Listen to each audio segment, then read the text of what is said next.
chers amis, nous voilà arrivés à la fin de cette mandature de 4 ans. Une mandature qui célèbre aussi, et ce n'est pas peu dire, les 100 ans de notre CFTC, 100 ans de construction sociale. Nous y reviendrons bien évidemment, comme l'a dit Philippe, pendant ce congrès. C'est donc au nom du Conseil confédéral que j'ai l'honneur et le grand plaisir de vous présenter le rapport d'activité de la mandature. Depuis un mois, au minimum en tout cas, vous avez pu parcourir l'ensemble des contenus de ce rapport. Je ne doute pas que vous y avez pris une attention toute particulière, remplie sans aucun doute d'une grande perspicacité, avec peut-être une dose de perplexité. Alors aujourd'hui, il ne s'agit pas d'en faire une lecture, vous l'aurez compris, ni de vous faire un monologue long et fastidieux, avec le risque en plus de vous plonger dans une douce léthargie. Nous allons donc changer de code en étant un peu moins formaliste. Un peu comme dans le document écrit que vous avez eu d'ailleurs, vous avez pu voir fleurir quelques QR codes, évolution numérique oblige. Ici, ce sera sous la forme d'un film qui va retracer quelques moments forts des 4 années.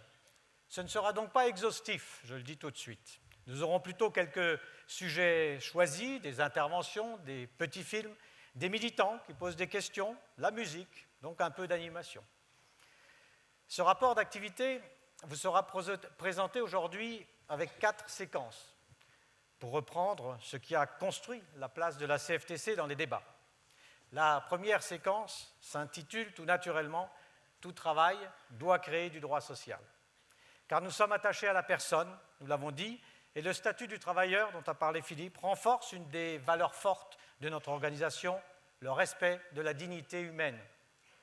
La seconde séquence traitera d'écologie et de numérique. Pour la CFTC, c'est ce que nous pourrions appeler l'adaptabilité de notre contrat social. La troisième partie se focalisera sur les lois travail, bien sûr, et les ordonnances, sur leur impact dans l'organisation quotidienne sur nos lieux de travail. Là aussi, nous affirmons une valeur CFTC que nous portons tous, la négociation ou la concertation, selon le cas, cela fait partie en quelque sorte de nos gènes. Et puis la dernière partie, je l'associerai à 2 autres valeurs de la CFTC, le sens du bien commun et la subsidiarité. Il s'agit de la dynamique interne à notre mouvement et l'ouverture vers l'extérieur. Le monde est en bouleversement, nous devons donc agir différemment, nous adapter et construire. Mais avant de lancer ce petit film, en quelque sorte, je tiens à remercier dès à présent toutes celles et ceux qui ont participé à construire cette séquence, que ce soit dans le back-office, comme on dit souvent dans le numérique, particulièrement l'ensemble des salariés du siège confédéral, comme dans le front office, c'est entre autres les politiques du Conseil confédéral. Alors oui, nous y sommes, lançons le film 2015-2019, un arbre debout qui se développe.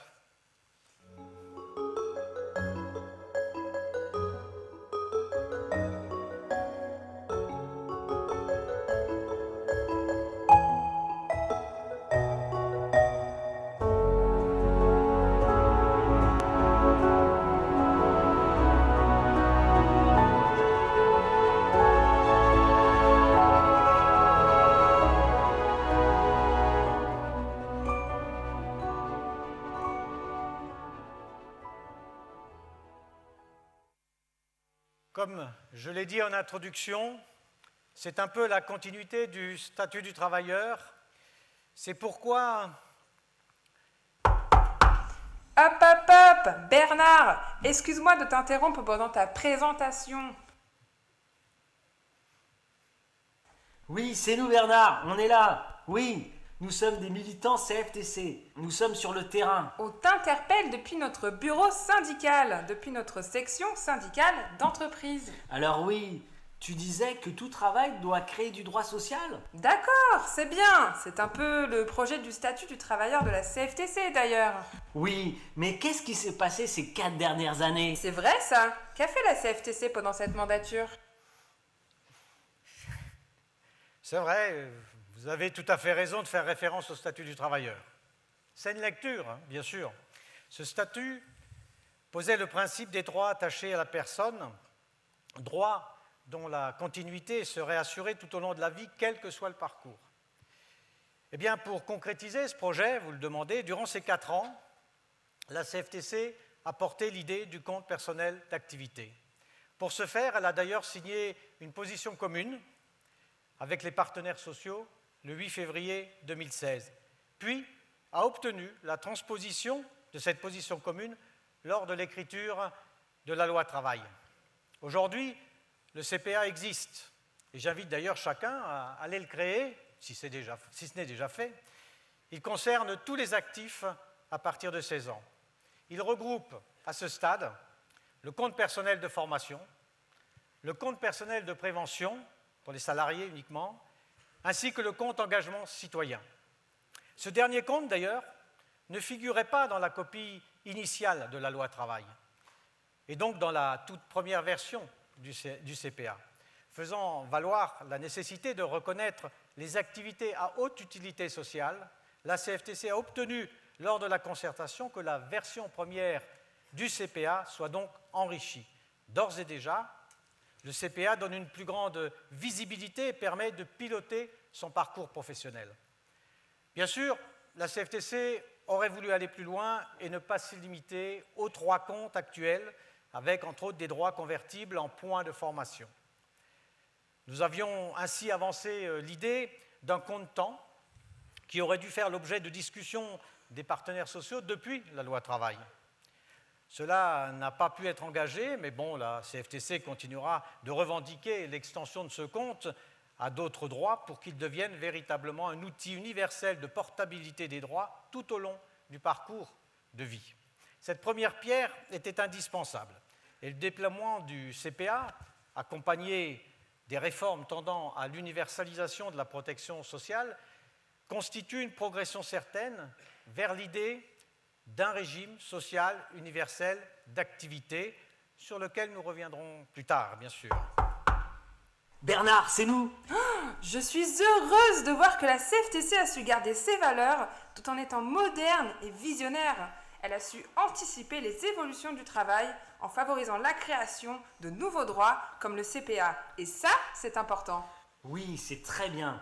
Mais qu'en est-il de ma protection sociale? J'ai déjà changé de travail 2 fois et je souhaite encore évoluer dans un autre secteur professionnel, peut-être même en devenant entrepreneur. Ah, mais je ne savais pas que tu voulais partir. Non, mais c'est une supposition, rassure-toi. Ouf. En tout cas, mes droits seront-ils préservés? Que va-t-il se passer pour ma protection sociale? Alors, justement, pour répondre à vos questions, chers amis, voici Christine Le Serre, qui est trésorière adjointe en charge de l'assurance maladie et du financement de la protection sociale, et aussi présidente, comme vous le savez, du comité organisation développement, qui va pouvoir répondre à cette question de nos militants. Alors Christine, quelles sont les évolutions justement sur la protection sociale sur ces 4 dernières années? Dis-nous un peu des choses. Merci Bernard. Durant ces 4 années, il s'est passé beaucoup de choses, dont certaines dans la droite ligne de la motion du Congrès de Vichy, mais aussi contenues dans le statut du travailleur. Tout d'abord, Bernard, une idée qui nous est chère et que nous avons toujours soutenue, c'est celle d'un droit universel à la santé, ce qu'on appelle l'universalisation des droits. C'est fait, car on a vu naître la PUMA, qui veut dire protection universelle maladie. À la différence de la CMU qu'elle remplace, la PUMA est continue, sans rupture, même en cas de changement de situation familiale ou de travail, comme une perte d'emploi, ou voire même un changement de résidence. Elle permet une prise en charge des frais de santé de façon continue, sans rupture. Et ça, pour nous, c'était sécurisant pour les assurés sociaux. Ensuite, et ça se passe en ce moment même dans nos organismes de sécurité sociale, nous avons vu se réunir la sécurité sociale des indépendants avec celle du régime général des salariés. Désormais, ces 2 régimes sont adossés. Cela chamboule beaucoup de choses dans nos organismes et il faut faire preuve d'une grande précaution pour accompagner au mieux ce changement. Cela marque également un pas important de progrès vers l'unicité du système de sécurité sociale. Cela avait été souhaité dès sa création. Enfin, cela offrira un meilleur service de prestation auprès de nos travailleurs indépendants. Maintenant, pour relever un dernier point au cours de ces 4 ans. Si on peut se féliciter d'avoir été partie prenante d'un certain nombre d'évolutions positives, nous avons dû être vigilants sur d'autres points. Par exemple, lorsque nous avons été auditionnés par la Cour des comptes sur le financement de la sécurité sociale, la CFTC s'est fortement opposée à ce qu'on puisse fusionner les budgets de l'État et de la sécurité sociale. Nous avons plaidé pour une sanctuarisation du budget de la sécurité sociale parce que pour nous, la cotisation sociale est un essentiel de notre système de protection sociale. Ce qui est sûr, c'est que sur le champ de la protection sociale, certains services, certaines prestations, certains droits méritent d'être renforcés ou même créés. Et c'est dans cet esprit que la CFTC a toujours négocié, dans des grandes négociations comme la retraite complémentaire, par exemple, ou l'assurance chômage. Et ça, Bernard, tu vas en parler mieux que moi. Merci Christine de ces compléments sur la protection sociale. Effectivement, parlons un peu du coup de la retraite complémentaire des salariés. Elle a franchi effectivement une étape importante qui est le passage à un régime unique pour les salariés cadres et non cadres au 1er janvier 2019. Cette fusion entre l'AGIRC et l'ARCO est l'aboutissement d'un processus de convergence, d'harmonisation que nous avons entrepris depuis 1993. La CFTC a pesé dans la négociation qui a conduit à la fusion pour harmoniser au plus favorable des droits accordés au titre des enfants ainsi que la reversion. Cette amélioration des droits conjugaux et familiaux a été déterminante pour la signature de notre organisation de l'accord du 17 novembre 2017. Ce nouvel ensemble qui est créé apporte plus de simplicité, de lisibilité, d'efficacité avec un seul compte, 2 points, et un seul versement de retraite pour les assurés. Et donc pour tous, évidemment, un seul interlocuteur. En plus de cette avancée en termes de simplification, nous avons, avec les autres organisations gestionnaires, pris des mesures pour assurer la pérennité de ce régime unifié. Pour ce faire, nous avons institué un fonctionnement fondé sur les réserves. Ces réserves, elles sont, à notre sens, essentielles pour offrir la confiance aux 12 millions de retraités d'une part et aux 55 millions cotisants de l'AGIRC-ARCO. Pour évaluer la situation, évidemment, 2 mesures nouvelles. Nous avons fait le choix d'instituer une revoyure tous les 4 ans, plutôt qu'un pilotage automatique par lequel on confierait à des algorithmes le soin d'équilibrer les régimes. Car à la CFTC, nous croyons à l'art de la négociation et surtout à l'intelligence humaine. C'est elle qui permet de partager l'effort dans les temps difficiles, mais aussi de partager les bénéfices de ces efforts lorsque la situation s'embellit. C'est tout l'objet de l'accord du 10 mai 2019, où nous avons décidé de réindexer pendant les 4 prochaines années l'ensemble des pensions sur la stricte inflation et sans y déroger. Le message est fort. Il est le suivant.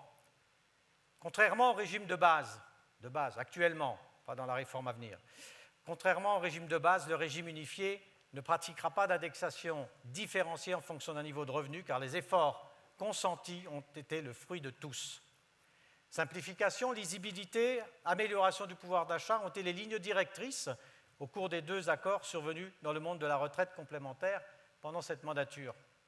Cette vision sort renforcée par le fait que l'autonomie des partenaires sociaux reste ici totale. Une fois de plus, la CFTC a apporté la preuve qu'elle était au rendez-vous pour surmonter les difficultés comme pour récompenser les efforts des retraités en leur redonnant du pouvoir d'achat. En contribuant ainsi à la rénovation de nos retraites complémentaires, nous avons pu témoigner en tout cas de notre savoir-faire et de notre expérience, démontrant ainsi que nous sommes des interlocuteurs sur lesquels il faut compter, cette fois-ci, pour la construction du système de retraite dit universel. Et cela, le haut-commissaire aux retraites, Jean-Paul Delevoye, désormais évidemment délégué auprès de la ministre des Solidarités et de la Santé, l'a très bien compris. Bien entendu, le dossier est loin d'être clos. Mais depuis le printemps 2018, c'est donc pas tout récent, la CFTC n'a pas ménagé sa peine pour faire entendre ce qu'elle attend de la réforme. Tout au long des quelques dizaines de séances de travail, en vue de la remise d'abord du rapport de Delevoye, puis au cours des séances de concertation sont en ce moment en cours, la CFTC a remis des contributions argumentées pour bâtir un système universel plus juste, plus lisible, adapté aux nouvelles formes de travail, à la pluralité des parcours et au changement de statut. Alors oui, pour permettre cela, la CFTC souscrit à une refonte profonde qu'on dit systémique, qui fusionne l'ensemble des systèmes actuels et installe un système par points. Mais il y a des mais elle exige que ce nouveau système dont on est en train de parler préserve certains principes et certains acquis. Parmi les principes, vous l'aurez compris, c'est celui de la répartition. Il nous apparaît absolument fondamental, puisque lui seul garantit une solidarité intergénérationnelle et une solidarité entre tous les cotisants. Parmi les acquis, il y a évidemment l'âge légal de départ en retraite, que nous souhaitons conserver à 62 ans. Il y a également le droit à réversion au bénéfice du conjoint survivant, que certains voudraient voir remis en cause et que la CFTC ne peut pas accepter. Parmi nos autres exigences dans ce dossier, nous défendons également, évidemment, la prise en compte des situations familiales, des aléas de la vie, mais aussi, et aussi c'est important, des pénibilités.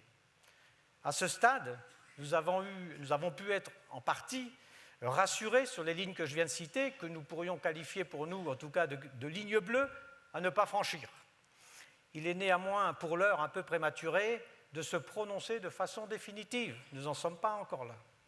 Voilà pour le volet retraite, qui est, vous l'aurez compris, un pan essentiel de notre protection sociale. Mais une autre thématique est tout aussi fondamentale tout au long du parcours de vie, c'est l'assurance chômage. Jusqu'à présent, l'indemnisation au chômage contre la perte d'activité était réservée aux salariés en chômage involontaire. Pourtant, de plus en plus de travailleurs prennent des risques. Certains créent une entreprise ou se reconvertissent. En cas d'échec involontaire, ces prises de risques privent les intéressés d'une couverture chômage. La CFTC défend un système de protection qui couvre l'ensemble des actifs, attribuant des droits à la personne indépendamment de l'activité propre. C'est un préalable indispensable, particulièrement pour encourager les mobilités professionnelles.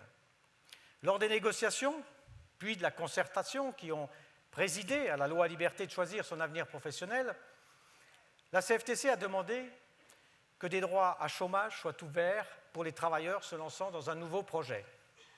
Désormais, tout salarié ayant 5 ans d'ancienneté dans l'entreprise, avec des conditions, qui a élaboré via le Conseil en évolution professionnelle un projet de reconversion, validé évidemment par la Commission régionale Transition Pro, pourra démissionner et bénéficier d'un droit à indemnisation chômage, droit commun, afin de réaliser son projet.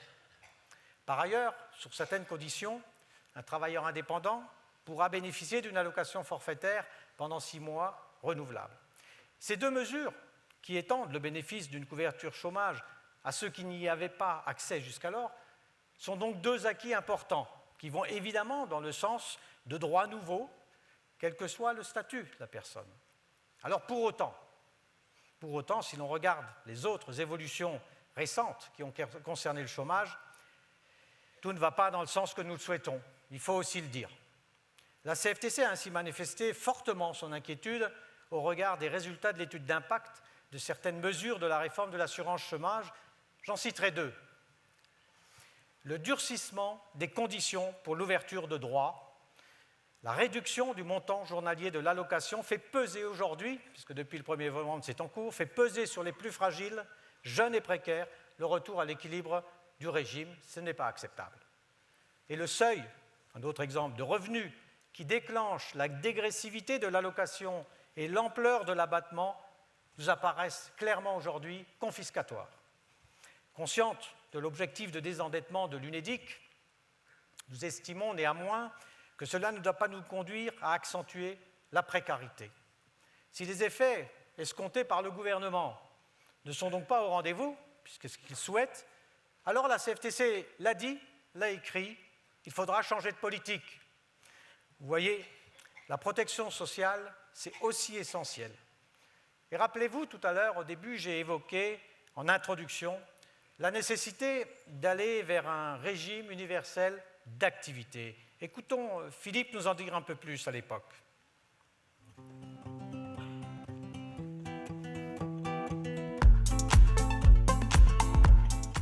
Bonjour.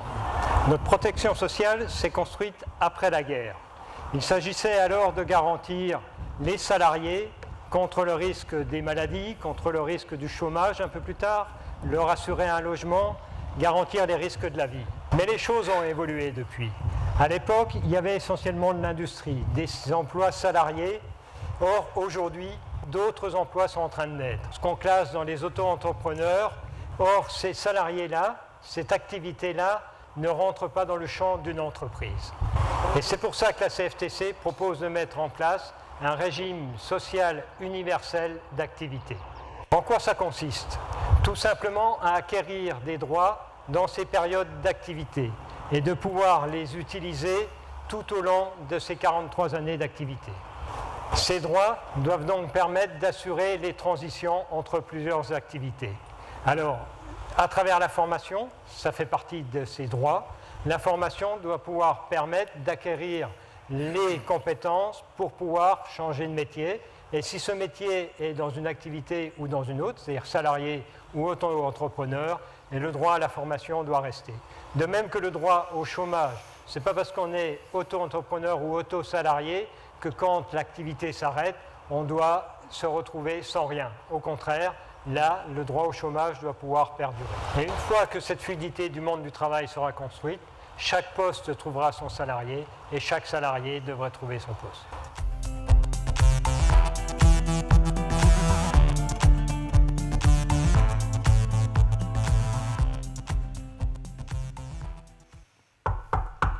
Hé, Bernard, désolé de réintervenir, mais Philippe vient de nous parler du RSUA. Le régime social universel d'activité, je crois. Ah, ça peut être bien, mais pour nous sur le terrain aujourd'hui, ce n'est pas concret, car ça n'existe pas encore. Oui, c'est difficile de communiquer sur ce sujet auprès des salariés et de nos militants. Peux-tu nous en dire un peu plus sur ces droits attachés à la personne ? Et puis, y en a-t-il d'autres ?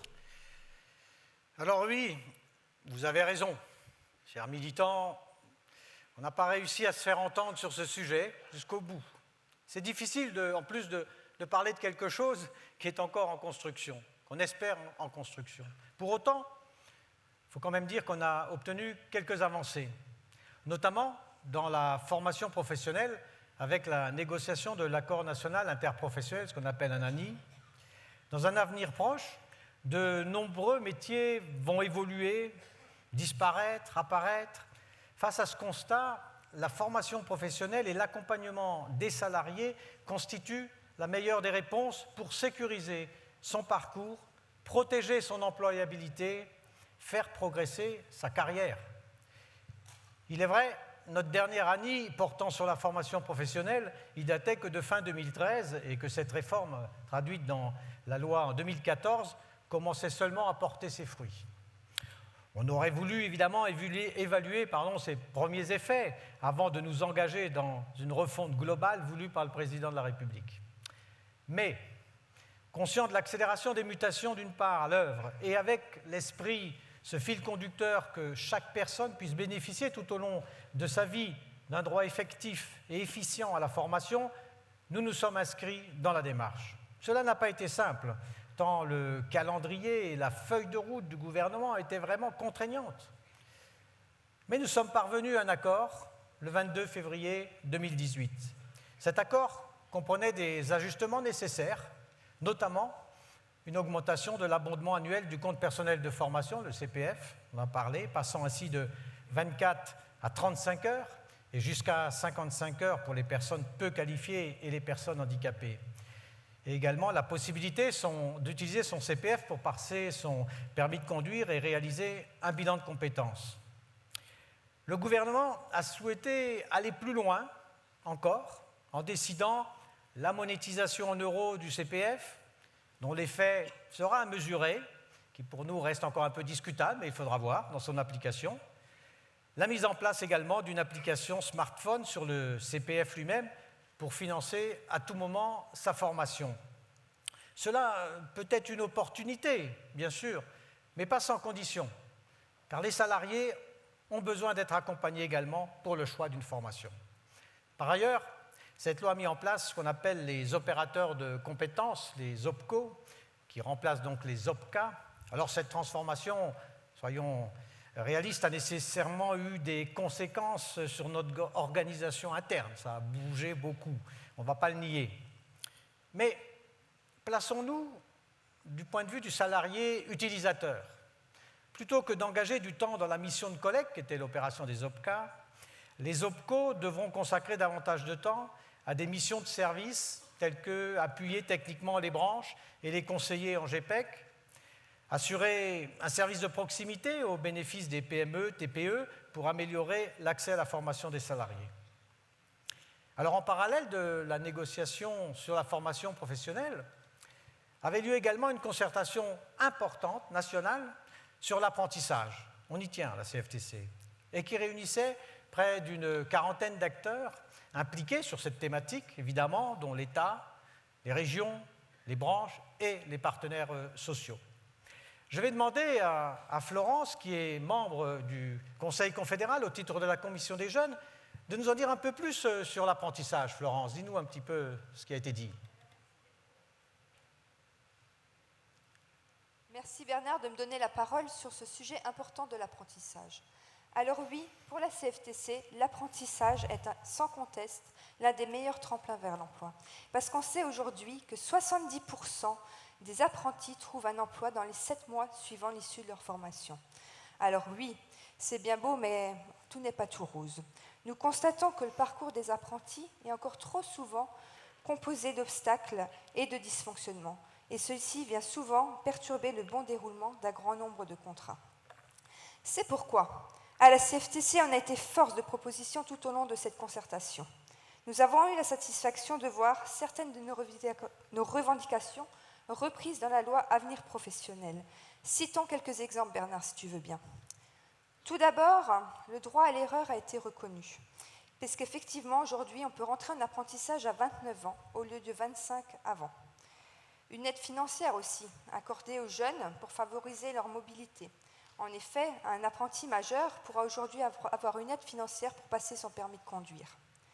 La hausse du pouvoir d'achat, avec une hausse de son revenu supplémentaire de 30 € par mois, soit 360 € par an. Malgré tout ça, il faut le dire, le renforcement de l'accompagnement de l'apprenti, avec l'obligation d'avoir un maître d'apprentissage tout au long de sa formation, et la possibilité pour lui d'effectuer une partie de sa formation à l'étranger dans le cadre du programme Erasmus Pro.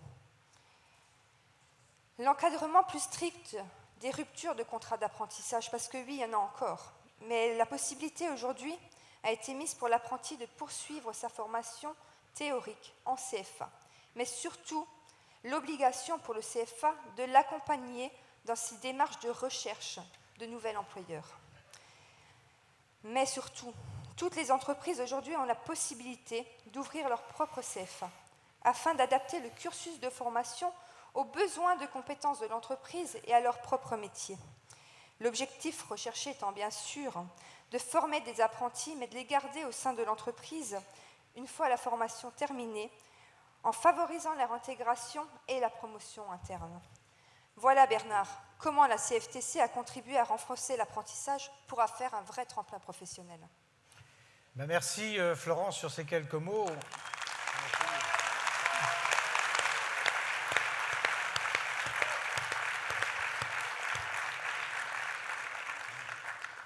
Et on comprend bien d'ailleurs dans ton intervention que l'apprentissage a évolué pour attirer les candidats à l'apprentissage, mais aussi coller aux nouveaux métiers, mais aussi aux salariés qui travaillent soit à leur domicile, soit au domicile de particuliers et qui sont, eux, bien isolés. C'est justement, la CFTC avait invité la FEPEM, qui est la Fédération des particuliers employeurs, à l'occasion de la sortie de son étude IRES consacrée à l'informatisation des services à la personne. C'est en juillet 2017 que nous avons débattu avec elle pour débattre de l'emploi à domicile, secteur d'activité touché par l'essor des plateformes qui facilitent les mises en relation. Rediffusé d'ailleurs sur les réseaux sociaux, cet échange a permis de poser les premières bases d'un modèle de développement économique qui permette une protection des travailleurs afin qu'ils ne soient pas livrés au bon plaisir des plateformes et bénéficient des droits équivalents à ceux des autres travailleurs. En initiant de tels échanges, la CFTC donne plus de poids à ces revendications et démontre qu'elle s'est s'emparer des sujets désormais plus qu'émergents que sont, entre autres, bien sûr, le numérique et l'écologie.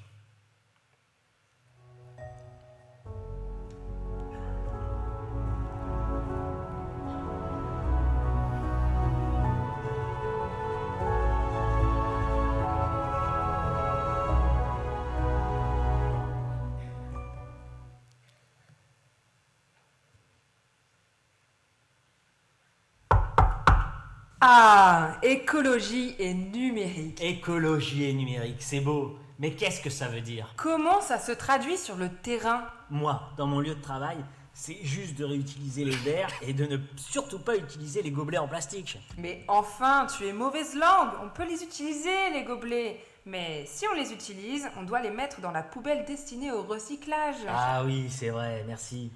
C'est quand même un peu léger pour sauver la planète. Mais qu'est-ce qu'a fait la CFTC dans ces domaines qui sont importants pour nous, mais aussi pour nos enfants? Comment la CFTC a-t-elle pris en compte l'écologie et le numérique dans le monde du travail? Ah, c'est une bonne question, oui. Il faut effectivement aborder ce sujet qui était, je rappelle, un élément essentiel dans notre motion. Dans ce monde en bouleversement, il faut aussi s'adapter à l'écologie et au numérique.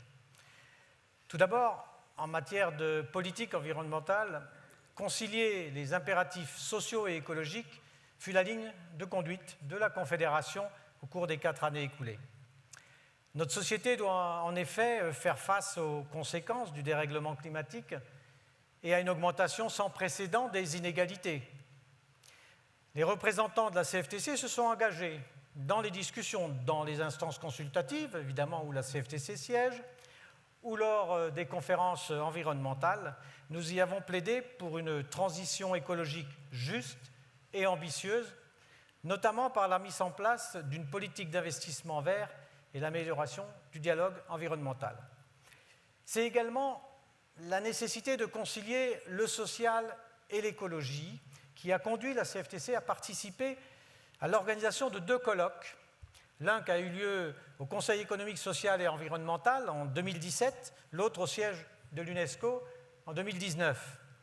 L'intitulé de ces 2 événements parle d'ailleurs d'eux-mêmes. Réduire les inégalités, une exigence écologique et sociale, pour le premier.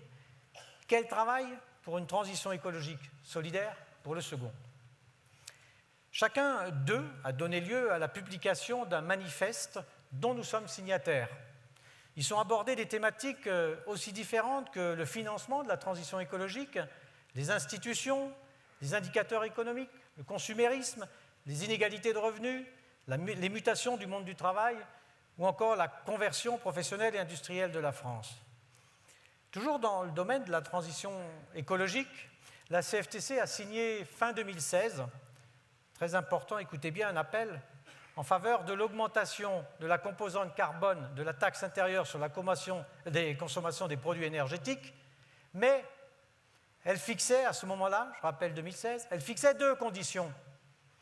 D'une part, que les sommes récoltées soient affectées à la transition écologique, et d'autre part, que ces sommes soient orientées en priorité vers les ménages les plus démunis. Ces 2 conditions n'ont pas été retenues par le gouvernement. Cela explique en partie peut-être la crise sociale qui s'en est suivie 2 ans après. cela ne fait que rappeler, pour nous en tout cas, la nécessité de la prise en compte de nos alertes par les pouvoirs publics, ce qui serait la preuve d'un dialogue social efficient. À défaut, on peut comprendre le mécontentement de celles et ceux qui ont à subir les décisions d'autorité. Enfin, la CFTC a été associée aux États généraux de l'alimentation. Elle s'y est prononcée en faveur du déploiement des circuits courts et de proximité, de l'amélioration des conditions de travail des salariés agricoles et le développement de l'économie circulaire. Nombre de ces actions, nous venons de le voir, la CFTC les a menées avec d'autres syndicats, des associations, des ONG, conformément aux orientations adoptées dans notre motion d'orientation de Vichy, avec pour exigence de coopérer tout en étant fidèles à nos valeurs. En associant le social et l'écologie, la CFTC a contribué à une prise de conscience des passerelles pouvant exister entre ces deux dimensions qui sont aujourd'hui indissociables.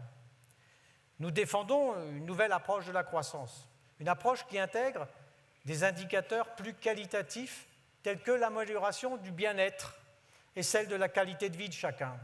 Ces indicateurs doivent, selon nous, s'imposer au monde de l'entreprise et devenir un objet de dialogue social. Le premier de ces espaces, d'ailleurs, de dialogue a été la délibération commune fin 2017 pour promouvoir la RSE, responsabilité sociétale des entreprises dans les TPE-PME. Oui, malheureusement, très peu d'entre elles se sont saisies du sujet. Le texte adopté en 2018 préconise entre autres un engagement au niveau des branches et l'intégration de critères RSE dans les marchés publics. Une autre occasion d'impliquer l'entreprise dans cette nouvelle approche de la croissance s'est offerte à nous dans le cadre de la loi Pacte. Auditionnée par la Commission des affaires économiques de l'Assemblée nationale, la CFTC a demandé que soit inscrit dans le Code civil que l'entreprise porte une responsabilité sur les impacts de son activité sur le bien commun. La loi Pacte dispose aujourd'hui que l'entreprise doit être gérée dans son intérêt social, c'est un peu différent que le bien commun que nous soutenons, en prenant en considération les enjeux sociaux et environnementaux de son activité. Alors, là aussi, c'est malheureusement loin d'être encore le cas dans bon nombre d'entreprises, il faut le reconnaître. L'entreprise est impactée par le numérique et à côté des entreprises traditionnelles, on voit naître des nouvelles entreprises, j'en ai parlé tout à l'heure, comme les plateformes marchandes de services en ligne. Son développement est tel qu'on a parlé d'ubérisation du marché de l'emploi. Pour la CFTC, cette expansion ne doit pas être combattue, mais elle doit être accompagnée et absolument régulée afin de garantir des droits et protections pour les travailleurs. Les rapports et avis sur le sujet ne manquent pas. La CFTC n'en conteste pas l'utilité, mais l'enjeu et le défi sont trop importants pour être laissés aux seules mains d'experts. C'est pourquoi on a cessé d'interpeller nos partenaires naturels, organisations syndicales, patronales, gouvernementales, en vue d'ouvrir une négociation ou une concertation pour encadrer ces nouvelles formes d'emploi. À ce jour, bien sûr, on ne peut pas dire qu'on a vraiment abouti, mais bon, nous continuons à faire entendre notre voix dans divers événements pour que cela puisse un jour aboutir et en tout cas pourrait être le contour d'une protection sociale pour ces travailleurs-là. Avec l'essor des nouvelles technologies, vous l'aurez compris, il n'y a pas que l'emploi qui se transforme, mais aussi les modalités et les formes de travail évoluent également. Notamment le développement du télétravail, qui a conduit la CFTC à participer d'ailleurs à la définition de nouvelles règles l'encadrant dans les entreprises. Ainsi, nous avons pris part activement à la concertation prévue par la loi travail de 2016 sur le développement du télétravail. L'enjeu pour la CFTC était de favoriser la mise en place de modes d'organisation du travail conciliant les temps de vie tout en préservant un haut degré de protection pour les salariés. Elle s'est d'ailleurs notamment distinguée par ses propositions concernant la présomption de reconnaissance des accidents du travail au domicile des télétravailleurs. Ces propositions ont été reprises par les ordonnances réformant le Code du travail. Ces ordonnances, sous l'influence d'un rapport auquel la CFTC a pris part, permettent aujourd'hui un recours au télétravail plus souple, c'est vrai, mais incite les entreprises à l'organiser dans le cadre d'un accord ou d'une charte. Ok, c'est très bien tout ça. Merci Bernard. C'est vrai, c'est important. Mais pour nous, militants CFTC actifs dans notre entreprise, le grand bouleversement, c'est... Ce n'est pas le numérique. C'est pas l'écologie, même si c'est important, je dis pas. Mais vraiment, le grand bouleversement, c'est les ordonnances Macron. Les ordonnances. La problématique, ce qui m'a impacté dans ma vie syndicale. Oui, franchement, c'est la loi travail, les ordonnances Macron, la réforme du code du travail et la mise en place du CSE et tout quoi, c'est du lourd. Ah mais ça c'est vrai. Et bonjour le travail d'explication après sur le terrain. C'est pas facile. Et puis, on n'était pas tous d'accord, hein, faut le dire. Eh oui, vous avez raison.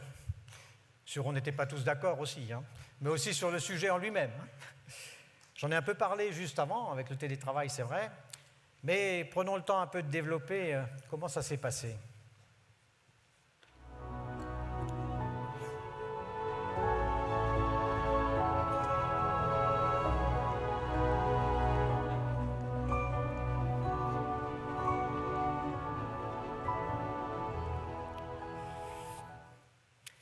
Alors, parmi les réformes effectivement qui se sont présentées à un rythme soutenu, les plus emblématiques pour nous tous, c'est évidemment la loi travail de 2016 et les ordonnances Macron de 2017. Est-ce que nous avions besoin de réformer? La réponse est incontestablement oui. Il y a des droits à améliorer et d'autres nouveaux à acquérir, et c'est notre rôle premier, le syndicat, de tout mettre en œuvre pour obtenir ces avancées sociales pour les travailleurs. Est-ce que nous étions demandeurs de ces réformes-là? La réponse est non. Mais il était quand même inconcevable pour nous, CFTC et syndicats de construction sociale, de refuser le dialogue. Accepter le dialogue, c'est quand même se donner les moyens de faire bouger les lignes, en étant force de proposition, car on ne construit rien si on se met à l'écart des discussions. Bien au contraire, c'est même souvent desservir l'intérêt des salariés. Et je voudrais vous dire quelque chose sincèrement. Le projet du gouvernement sur les ordonnances Macron en avril-mai 2017 était orienté uniquement vers l'objectif d'amener toutes les négociations vers l'entreprise. En quelque sorte, c'était valider ce que certains ont dit chez nous aussi, une inversion de la hiérarchie des normes. Projet dévoilé d'ailleurs par certains médias dès avril-mai, et qui a valu d'ailleurs la colère de bon nombre. À ce moment-là, nous avions clairement signifié notre désaccord en avril-mai sur cet objectif validé par le gouvernement. Eh bien, regardez un peu. En août 2017, c'est-à-dire quelques mois après nos consultations, le texte final n'est pas le même. Je vous invite, ceux qui le veulent, à comparer les deux textes, puisqu'ils ont été parus dans les médias au départ, et le texte de août 2017. Il n'est pas le même, n'en déplaise d'ailleurs à certaines organisations qui n'avaient pas voulu participer aux concertations dans cette période-là. Je voudrais à ce sujet d'ailleurs vous citer deux exemples sous forme de questionnement. Aurions-nous eu la possibilité pour les juges prud'homaux de s'affranchir du barème en cas de violation des libertés fondamentales si nous n'étions pas là pour le demander et l'obtenir? Eh bien non. Même si on souhaitait, je le reconnais, aller plus loin encore dans cette notion de liberté fondamentale et qu'on voulait ajouter des choses sur la notion de préjudice subi. Mais ce n'aurait pas été, au départ, ce ne l'était pas. Aurions-nous eu une définition des missions de la branche et de l'affirmation de son rôle régulateur sans notre intervention? Eh bien non, je vous l'ai dit au début, ce n'était pas l'objectif. Et du coup, on a quand même bien évité l'inversion de la hiérarchie des normes, à notre sens. C'est pour cela que nous sommes un syndicat construction sociale. Et d'ailleurs, il semble que vous ayez quand même bien apprécié le spot de la CFTC. Je vous propose qu'on le regarde de nouveau ensemble. Pour défendre celui qui travaille et protéger celui qui ne travaille plus, nous croyons qu'il faudra toujours se battre. Mais nous croyons qu'en hurlant, on se fait entendre et rarement écouter. Nous croyons que la violence engendre le chaos, mais pas le changement. Nous croyons en des valeurs qui guident toutes nos actions. Nous croyons au dialogue. Nous croyons en l'humain. En entreprise comme dans votre quotidien, nous sommes là pour vous. Formation, retraite, emploi, logement, famille. Nous négocions et dialoguons pour défendre vos droits. Nous sommes syndicalistes et constructifs.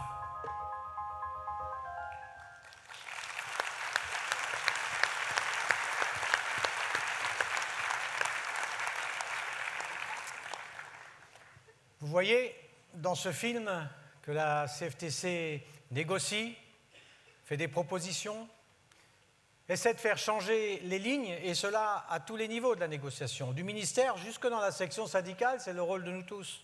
C'est ce que nous sommes, un syndicat constructif. Ces différentes réformes ont donné du poids à la négociation collective dans la branche et l'entreprise.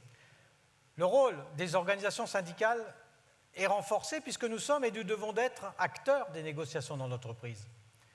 Alors le Code du travail a ouvert de nouveaux champs de négociation. Loi où auparavant, la loi régissait tout, ce qui allait à l'encontre d'ailleurs de notre conception du dialogue social et du principe de subsidiarité, qui fait d'ailleurs notre singularité. Le dialogue social doit aussi intervenir là où il est le plus efficient, c'est-à-dire au plus près des besoins des salariés. Ce qui compte, c'est la possibilité d'avoir un vrai dialogue social mené par les organisations syndicales pour ne pas laisser les salariés en prise directe avec leur direction. Le délégué syndical a des marges de manœuvre pour négocier au plus près des attentes, même, il faut le reconnaître, même si la réalité du rapport de force au sein de l'entreprise vient évidemment tempérer cette possibilité. La branche, quant à elle, assure son rôle central et pivot en déterminant un socle de droit commun à toutes les entreprises qui ne peuvent y déroger. C'est notre détermination qui a permis de faire émerger ce qu'on appelle des domaines impératifs, gages de sécurisation pour les salariés d'un secteur donné. Alors oui, la CFTC souhaitait aller encore plus loin dans le domaine de l'impératif, je le reconnais. À savoir, en particulier, on voulait introduire tout ce qui touche aussi aux salaires et primes. Malheureusement, ceci n'a pas été acquis, c'est vrai, c'est dommage. Le Code du travail reste protecteur puisqu'il intervient pour fixer l'ordre public social minimal. En cas d'échec ou d'absence de négociation, il met en place en quelque sorte ce qu'on appelle des dispositifs supplétifs pour ne pas laisser les salariés sans droit. Ce droit supplétif, je rappelle, c'est une revendication CFTC. Nous avons obtenu que ces droits conservent les mêmes niveaux de protection qu'avant les réformes, ce qui constitue une sécurité indéniable, puisque l'échec du dialogue social, donc sans accord, ne pourra pas conduire à avoir moins de droits. Alors que nous soutenions le rôle pivot de la branche, vous l'avez entendu, dans le cadre de ces ordonnances, le ministre du Travail engageait en même temps, dit souvent cela, un lourd chantier de restructuration des branches. Objectif annoncé à ce moment-là, passer de 800 branches à 200 branches, voire peut-être moins en attendant le rapport de M. Ramin. Mais Pierre Jardon, qui est notre secrétaire confédéral, qui est notre représentant à la CNNC-EFP, encore un sigle, qui regroupe à la fois tout ce qui touche aux conventions collectives et à la formation professionnelle, va nous parler un peu de ce chantier des branches. Allez, dis-nous quelque chose là-dessus, mon cher Pierre. Merci Bernard, je vais te dire quelque chose là-dessus. Tu as raison de dire que ce chantier est extrêmement important pour la CFTC. On voit le rôle des branches qui est extrêmement important, et pour ça on a besoin de branches fortes pour remplir toutes ces missions. Je rappellerai quand même qu'en 2011, il y avait plus de 800 branches, et un grand nombre d'entre elles ne fonctionnaient pas. Il n'y avait pas de vitalité conventionnelle. Il était donc plus qu'urgent d'avancer dans ce chantier de restructuration. Alors, si tu me permets, Bernard, je vais refaire un petit point de genèse quand même. Donc, les travaux de restructuration des branches ont d'abord été lancés par François Rebsamen par la constitution d'une commission dédiée à la restructuration des branches. Donc, il y avait des représentants de l'administration, des représentants des organisations patronales et bien sûr des représentants des organisations syndicales représentatives, dont la CFTC, et on est reconnu dans cette commission comme étant très acteurs dans ces discussions, dans cette commission. Alors ensuite, il y a les modalités de la restructuration et les objectifs qui ont été précisés par la loi El Khomri, donc en août 2016, et renforcés par les ordonnances Macron de 2018. L'objectif, c'était de passer de 700 branches 700 conventions collectives en 2015 à environ 200 à août 2019. Alors, il y a eu des cibles. Les principales cibles, c'était bien sûr les branches mortes, sans vitalité, mais c'était aussi les branches territoriales et les branches qui couvraient moins de 5000 salariés. Alors, pour éviter d'avoir à subir des fusions forcées par l'administration, avec toutes les conséquences que ça peut avoir sur le dialogue social, mais aussi, Bernard, sur la représentativité de la CFTC, eh bien, la CFTC, on a été la première confédération, je crois, à mobiliser ses équipes pour demander l'ouverture de négociations volontaires, de manière à ce qu'on puisse choisir nos restructurations et rester maître de notre destin. Donc, on a développé différents outils et conseils proposés par les services confédéraux, et on a pu intervenir dans les instances ou des rencontres de négociateurs en collaboration avec les fédérations qu'ils souhaitaient. Alors, concernant les restructurations engagées par l'administration, en tant que représentant de la CFTC à la Commission, nous étions constamment en relation avec les fédérations pour transmettre les informations, les comptes rendus et recueillir, bien évidemment, leurs avis. Ces échanges sont très précieux pour nous permettre d'avoir de bons arguments et ainsi peser et influencer sur les décisions du ministère. Alors aujourd'hui, entre les suppressions d'IDCC pour les conventions qui étaient inactives, les arrêtés de fusion administrés et les regroupements volontaires actés ou en cours, on va effectivement atteindre l'objectif de 200 branches. Alors ce n'est pas fini, Bernard. Le gouvernement a déjà annoncé la poursuite des travaux afin d'atteindre un nombre de branches entre 50 et 100. Nous attendons la remise du fameux rapport Ramin qui a été commandé par le ministre du Travail cette année sur le sujet et les décisions qui seront prises en termes d'objectifs, de méthodes et de calendrier. Alors, chers amis, confédération comme fédération, nous devons être très attentifs vis-à-vis des fusions imposées, mais aussi vis-à-vis des regroupements volontaires. Les conséquences sur notre représentativité peuvent être très importantes et dès la publication des nouveaux arrêtés en 2021. Alors tu vois Bernard, on a beaucoup avancé, mais le chantier est loin d'être fini. C'est un vaste chantier et on doit rester extrêmement attentif sur le sujet. Merci Pierre.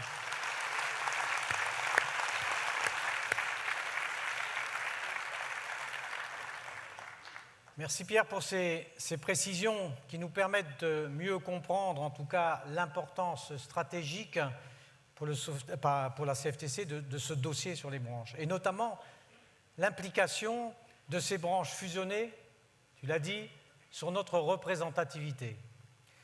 La représentativité de la branche, elle dépend bien évidemment aussi des résultats des élections dans les entreprises. Et le grand bouleversement, évidemment, dans ces entreprises, c'est bien sûr le CSE. Le CSE a constitué, il est vrai, un changement important dans la façon d'aborder la représentation du personnel dans l'entreprise.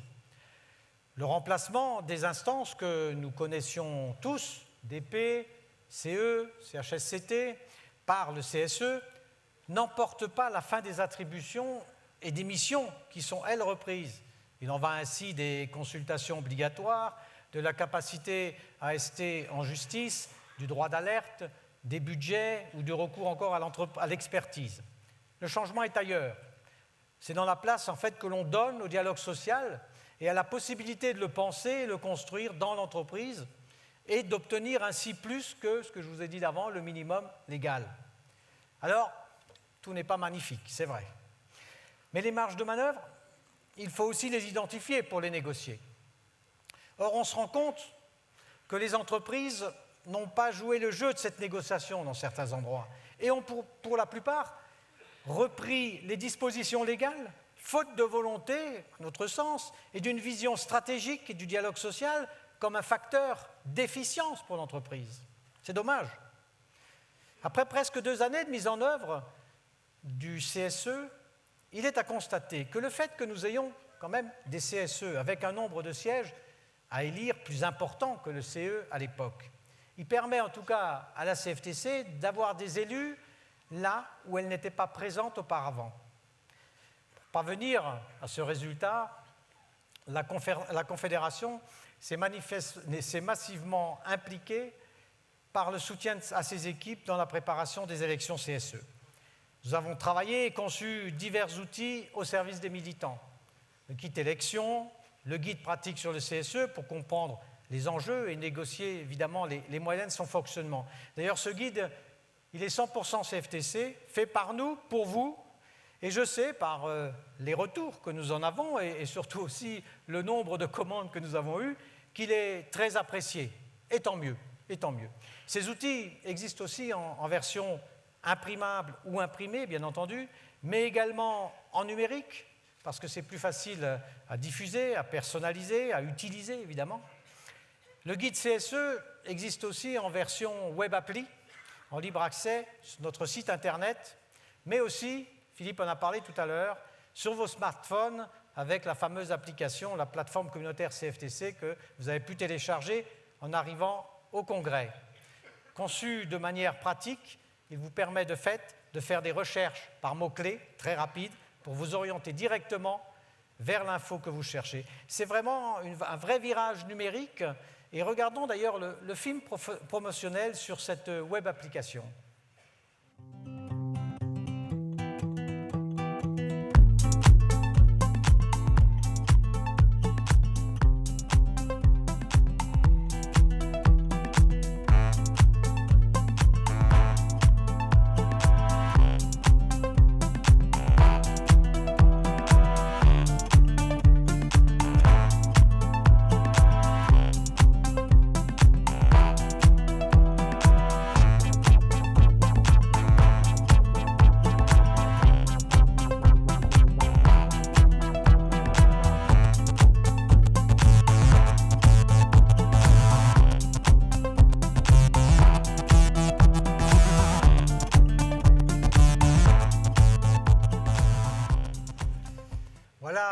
Cet outil performant que bon nombre d'entre vous utilisent et dont ils sont fiers.